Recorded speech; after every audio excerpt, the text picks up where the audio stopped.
Good day everyone, I am Betty Marias and this is my presentation about cyberbullying in general. What is cyberbullying anyway?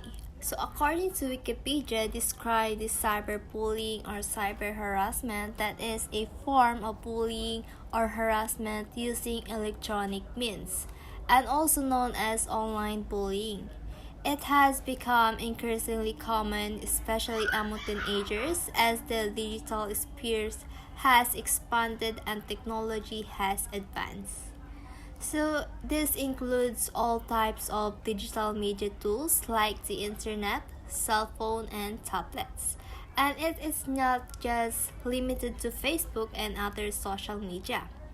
Cyberbullying appears via email, instant messaging, chat room exchanges, website posts, or images and pictures sent to others. In any case, it involves repeated negative actions toward a person which create a imbalanced power. Other than that, the fact that it's digital, those are really much of a difference between bullying in person and cyberbullying. It's all bullying, isn't it? So, how does cyberbullying differ from the traditional one? First is the anonymity. Unlike regular bullying in a cyberbullying, bullies can hide their identities, which is why they become difficult to be found. Secondly is the public availability. Inside cyberbullying, sharing information on the victim is available on everyone on the internet. Third is the permanence. If once the information is posted on the internet, removing it from everywhere is not possible, which harms the future career of the victim. Last but not the least is cyberbullying. It's not easy to be noticed. Teachers and parents are able to realize traditional bullying, but cyberbullying could not be noticed by them because it's hard to follow students' online actions. Next is there is a similarities and differences of in-person bullying and cyberbullying.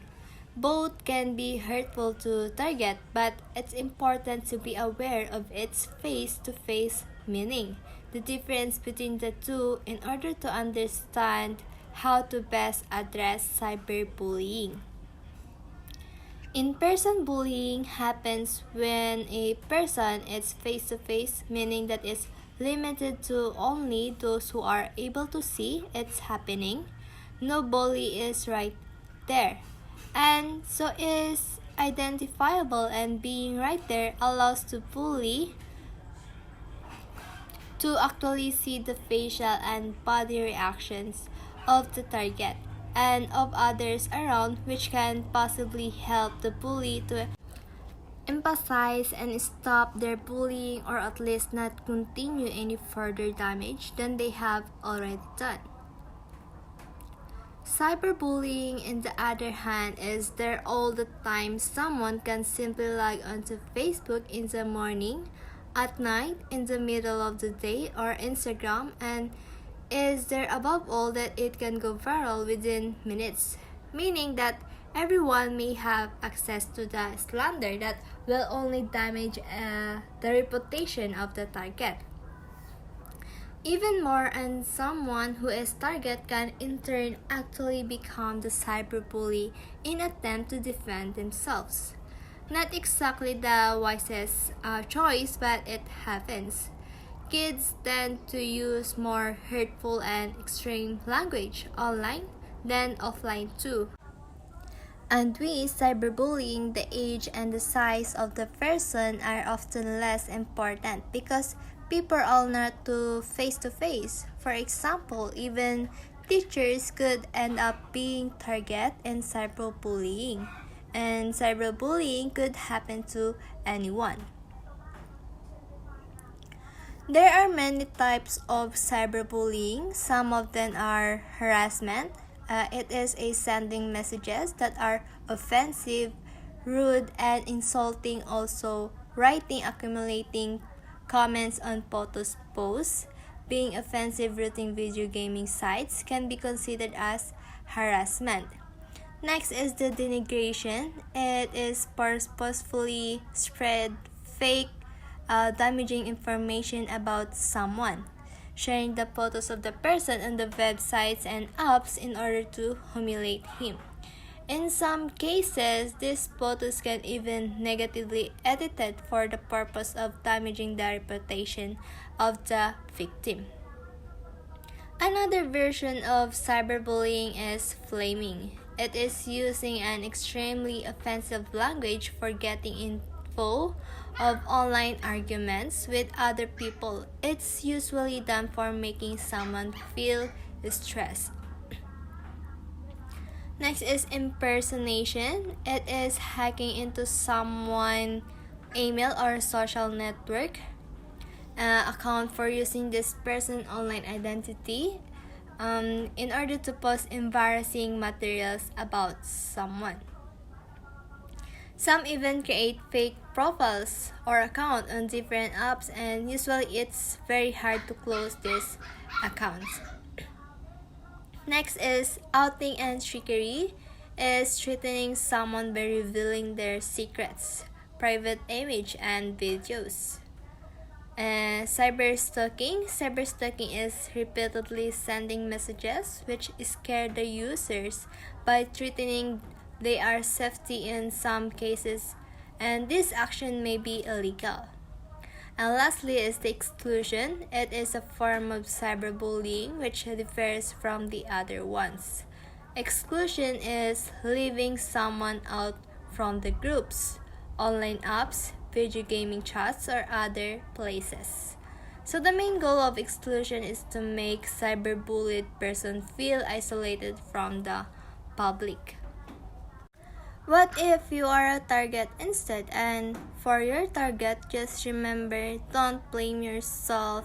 It's not your fault no matter cyberbully says or does. You should not be ashamed of who you are and what you feel. Oftentimes, it's the full cyberbully is unhappy or frustrated person who wants to have control over your feelings so that you feel badly like they do. So don't let them do that to you. Also, don't beat up yourself up over the cyberbullying. It will only make it worse to dwell on it or to keep reading it over and over. After you reported it, delete it, and focus on positive experience that get help with your parent, teacher, or counselor, or other trusted adults. And spend time doing things you enjoy, because the time you spend with activities that you enjoy, the less significance the cyberbullying will have on your life. Also remember not to seek revenge on the person bullying you hate, because hate and dislike will only continue. Instead, save that evidence and report it.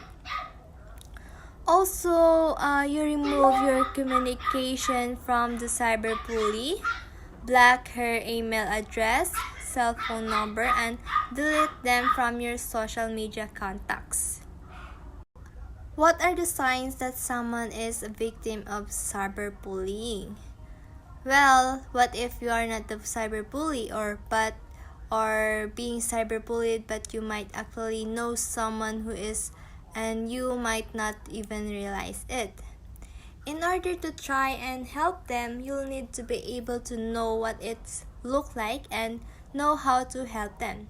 Then, so some signs of cyberbullying: become sad, angry, or distressed during or after using the internet or cell phone.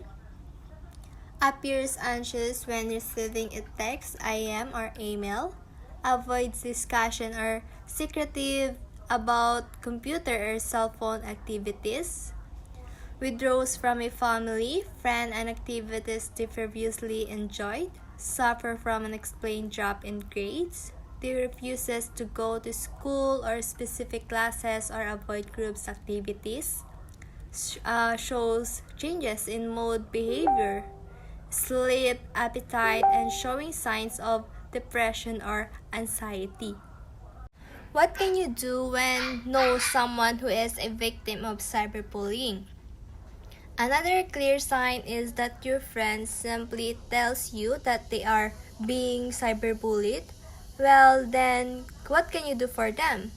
Then if you know someone who is a victim of cyberbullying, then don't join in, don't comment on posts, images, or videos that will hurt others. Don't forward or share posts, images, or videos that will hurt others.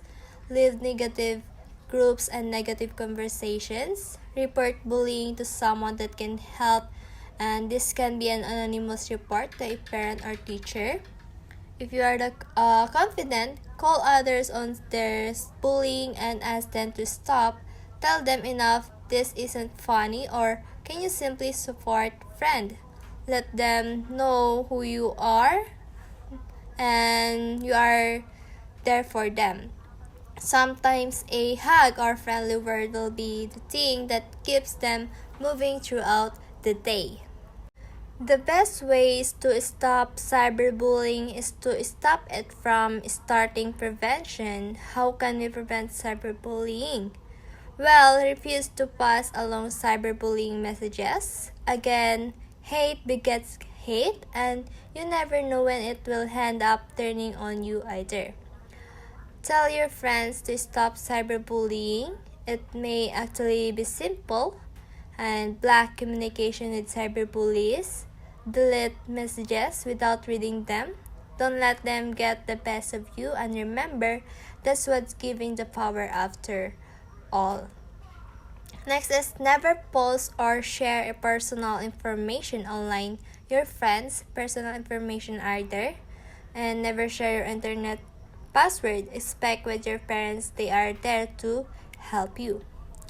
Talk to your parents about your life online, and don't put anything online that you would not want your classmate or parents to see, not even an email.